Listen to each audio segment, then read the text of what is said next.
Pinapakita ng Panginoon na kailangan nating sumunod sa pinapagawa niya. Yan, be flexible. Yung maging obedient or submissive sa Panginoon. Si Joshua, ginawa niya yon. Siya yung leader kasi. Tapos meron siyang mga kasamahan. Meron silang dapat kunin doon. Israelites din na kasama nila na kailangan nilang kunin.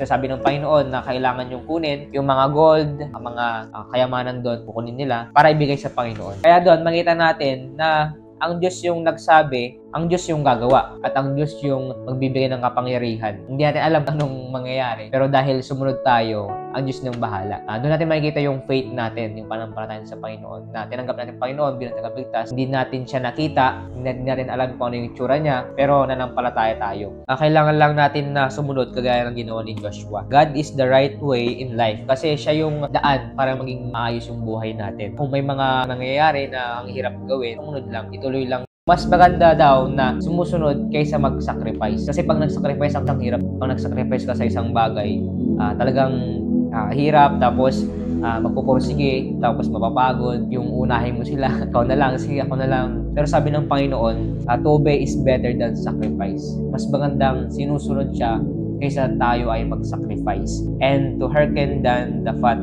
of rams.